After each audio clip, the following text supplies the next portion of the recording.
Hi, everyone. I'm Rejoice on Umatta Consultant Podcast. Today, we have the special privilege of speaking with Tina. Tina is the founder of Impact Pro Tech. I would love for her to introduce herself, and we'll dive right into the question. Tina, the mic is yours. Great. Thank you so much, Joyce. This is really fun. So I'm Tina Young. I am the founder of Impact Pro Tech. I am a SaaS business that provides tools and solutions for nonprofits to accelerate their fundraising. Awesome. Amazing. Thank you so much for the wonderful introduction, Tina. First question for you. Can you tell us about your background and what led you to create Impact Pro Tech? Yeah, so I have 24 years of experience in fundraising with nonprofits, and even more than that, with nonprofits serving on boards, volunteering. And there was always this a set of like very repetitive tasks that no fundraiser wants to do. And I just realized over time that I needed to find a way to help more nonprofits. Mm, And so I thought, gosh, if I'm repeating tasks, I could probably code it. right. Right. And so that's when the idea came to me, like maybe I could just tackle these really super important, but very mind numbing, droning kind of tasks that fundraisers always have to do. And so I created software and wanted to make it very affordable. So I put it online. So that's where the software as a service model came into play. Awesome. Such a Yeah. great idea. Yeah. As we all know, nonprofits is just, sometimes it becomes tedious with the task. What, Exactly. how did your journey in nonprofit sector start? Where did you begin? I started when I was 7. No, I'll fast forward a little bit. I started volunteering quite a bit. And I was living in San Francisco and I worked in tech for a long time. And I realized that I needed to find a way to make my passion my Mm. profession. And so I decided to look into the nonprofit sector as a career. And I just began networking, like just talking to as many people as possible. When you're when you're a volunteer, you see a different side of the organization than when you're Right. on the inside, right? So I Right. had to really do my homework, and I talked to a lot of folks. And through one of my networking connections, I was able to land a gig, a nonprofit gig, helping an organization with their fundraising campaign. And that day was September 11th, 2001. Wow. And on that day, I was living in San Francisco, so we woke up later, right? And we Right. saw the news. It was very confusing that day. And I didn't know what to do. It was my first Mm. day on that job. I didn't know who to call. So I decided I'm going to go in anyways, right? And I showed up, and so did every other single person in that office because the organization worked with hearing impaired and deaf people. And they Wow. knew that on that day, there would be a lot of information flying around. And they wanted to be available as a resource to that community. And I just thought, wow, these are my people. And I never looked back. Oh my gosh, Tina, you're giving me goosebumps right now. About 9/11 around that time. I think I was Yeah. in junior high and I still remember that Yeah. day, how Yeah. confusing it was for everybody. Seared in my memory. Wow. Amazing story. Love that.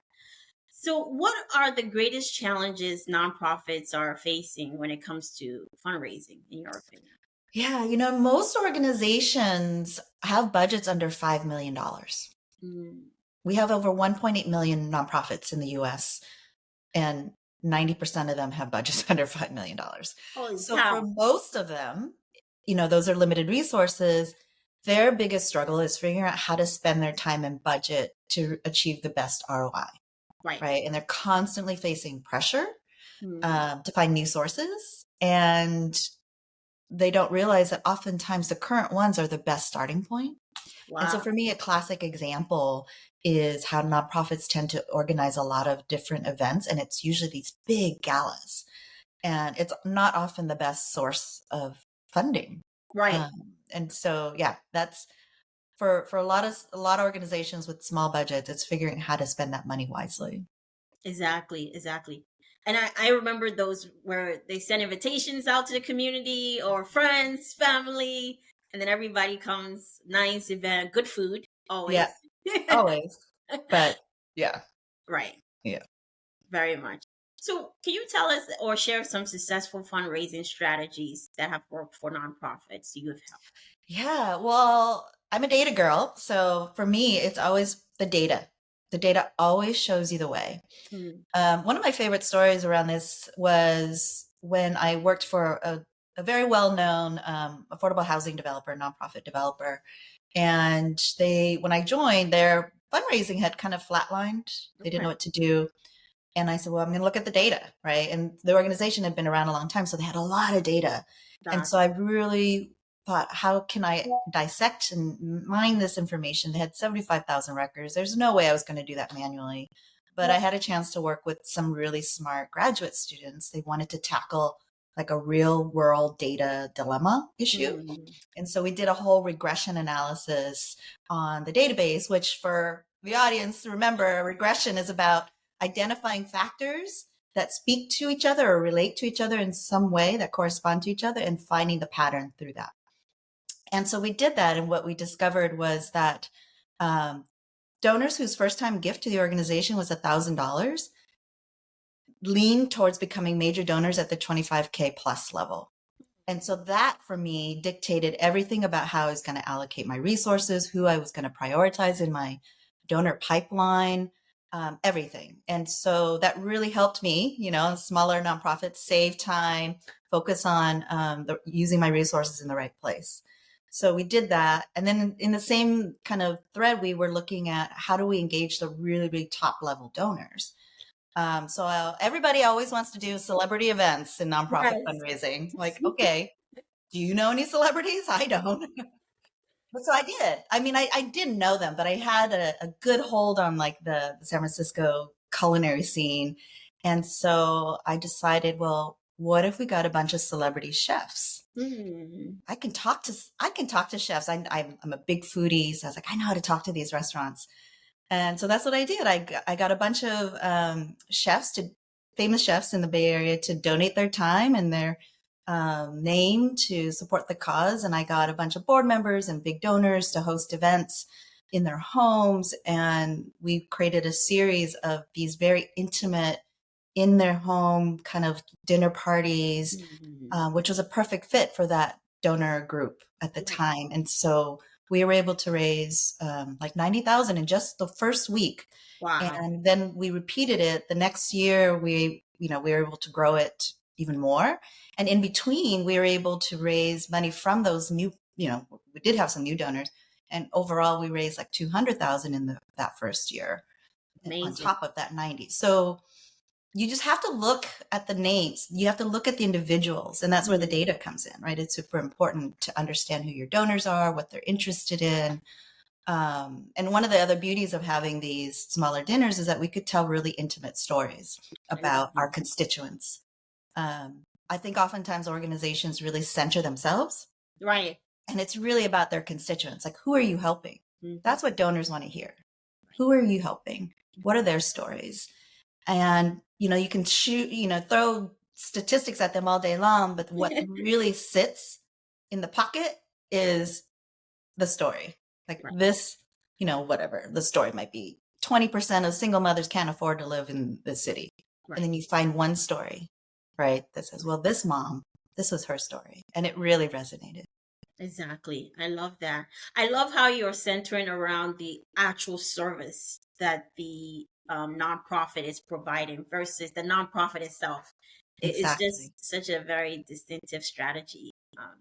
But a lot of time it's most missed, right? It sounds Often. obvious, but it's not that obvious. Well, because you fall back on what you know the best, Right. right? And that's just your world, like your everyday world. And so then naturally nonprofits tend to just focus on their activities Yes, versus the impact. that is true. That is true. Awesome. How has technology changed the way nonprofits approach fundraising, in your opinion?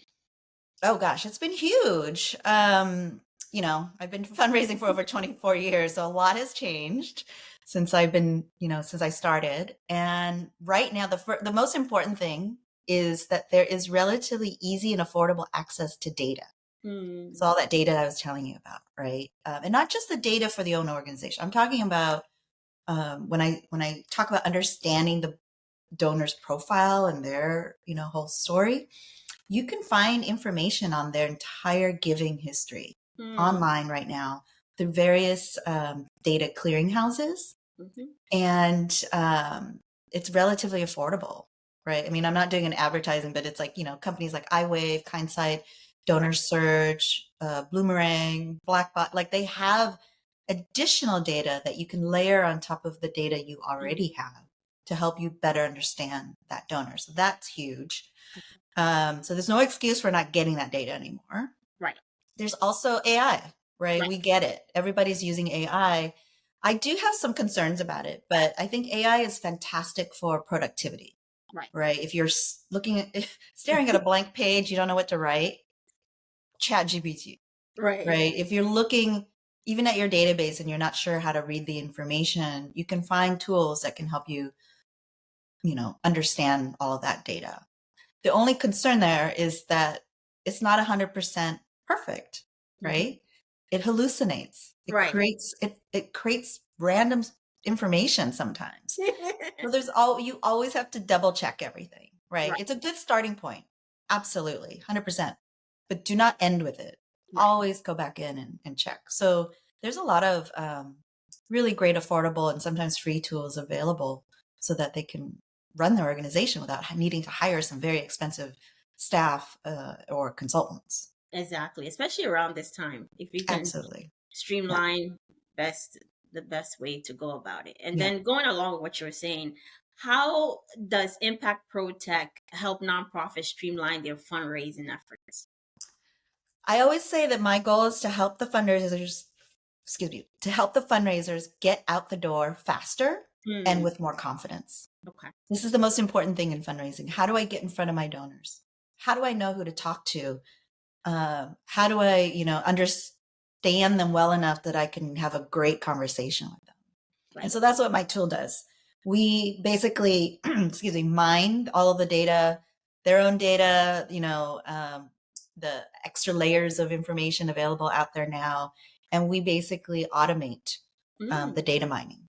And that information allows them to act with confidence. So we find the data that matters to strategy, Okay. right? And we look at the kind of the quantitative data early on, and Hmm. then later there's some qualitative data. Awesome. Do you take the strategy from them or you formulate the strategy? Oftentimes I'm the one that needs to help them formulate it. Yeah. Got So it. they're like, oh, Tina, this is great. Now that I have this amazing pipeline, it's targeted. I know who I need to talk to. Now what? How do I approach them? Right? Mm. What is the process? What is the message that makes the most sense for each of these donor segments? So yeah, so I usually have to help them with that. Makes sense. Awesome. I love the combo.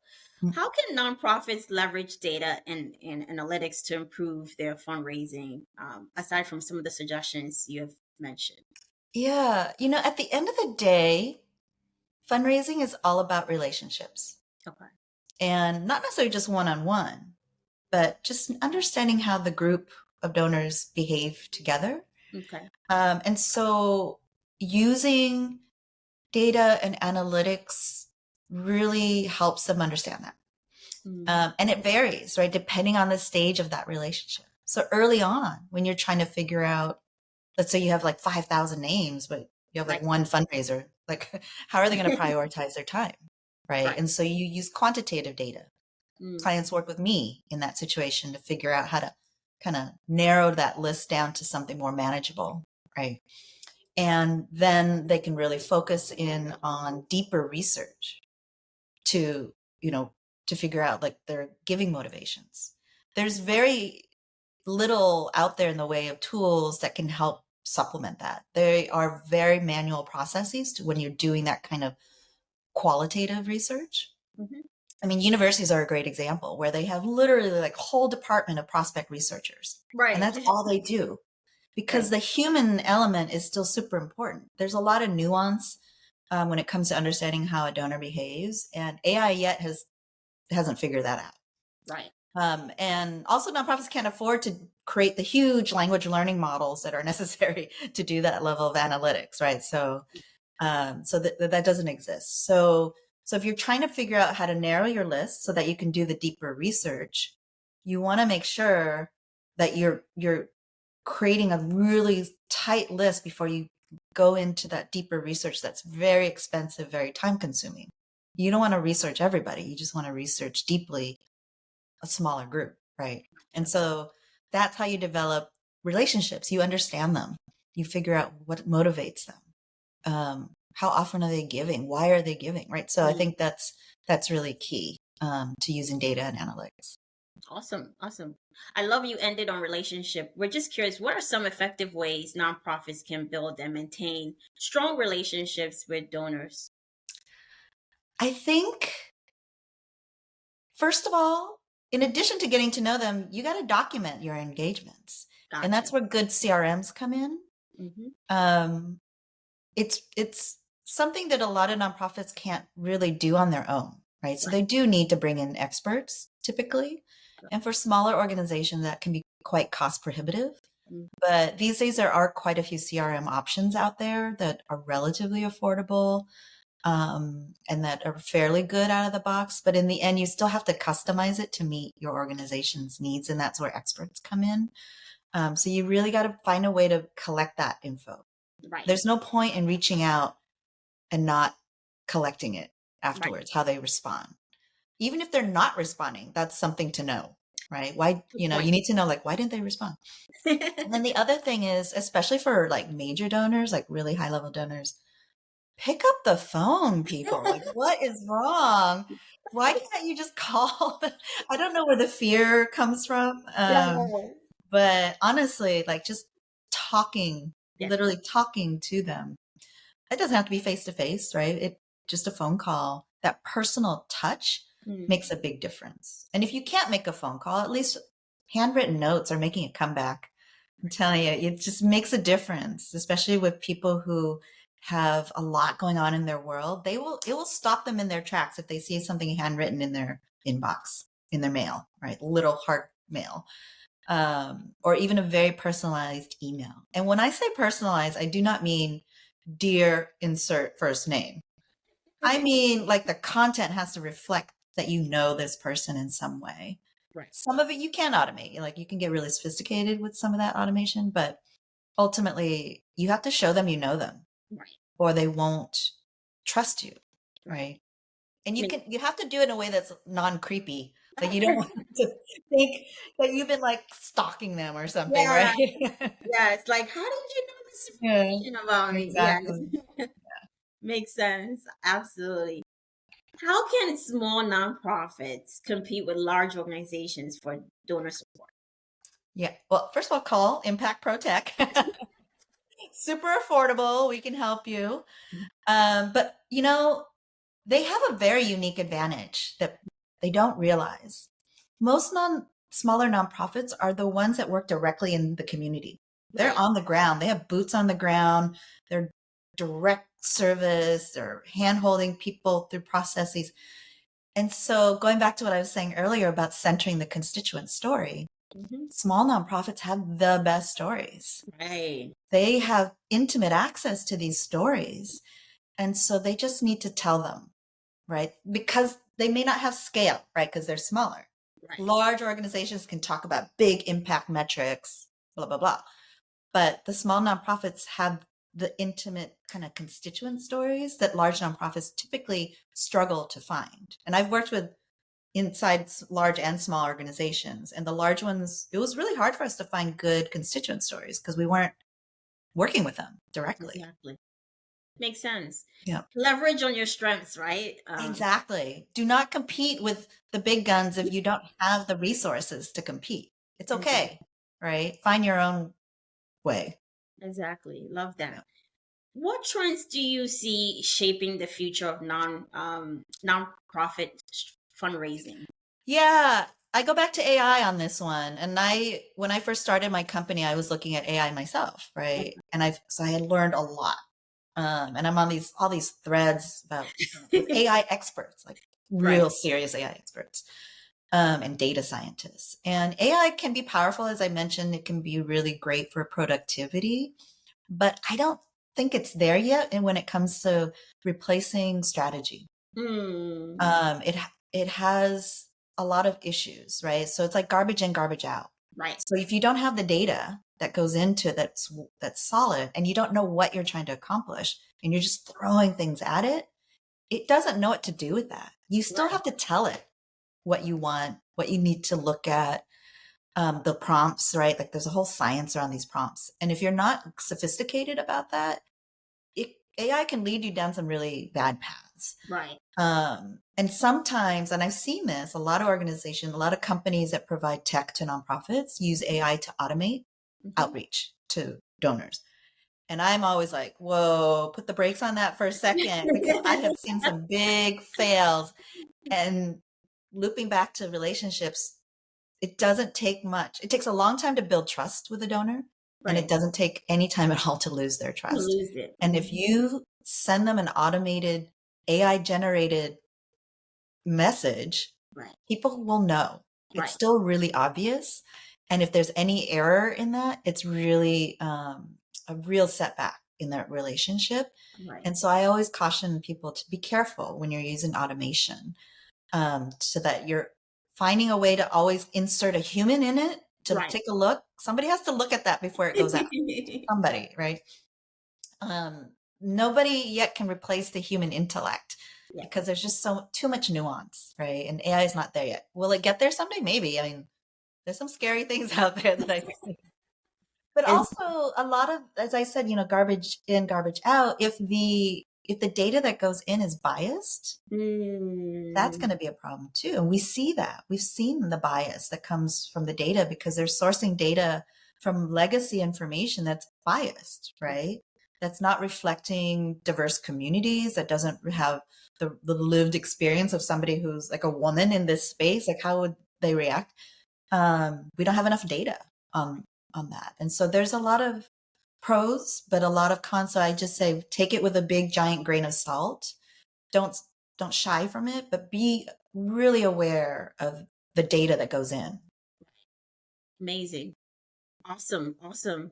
What advice would you give nonprofit leaders who are struggling to secure funding, especially this time right now that we're in, depending on Yeah. what type of nonprofit they have? I mean, talk about unusual times. Yeah. But yes and no, because I actually lived through this. I was fundraising during the Great Recession. Wow. So I was the head of development, and it was an organization that had many different, it was part of a federated network. And so there are many comparables that I could look at, like other affiliates and what they were doing. And one of the things that I always tried to tell my team was that you have to come at this from a space of a mindset of Mm-hmm. abundance. Mm-hmm. If they whiff any desperation in our appeal, it will show. And donors don't like to give to desperation.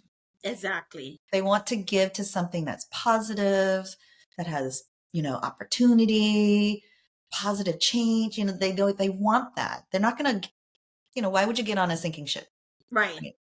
So projecting that abundance is super important, but it starts with your mind, right? And one of the ways that I do it, I've always done it this way, is I always have a very good pipeline, Okay. or any pipeline for that matter. If you have a fundraising pipeline, you have a good list of potential donors that you can pursue and at different times. If you have a very robust pipeline, you have abundance, because if someone says no to me, Right. I'm like, okay, thank you.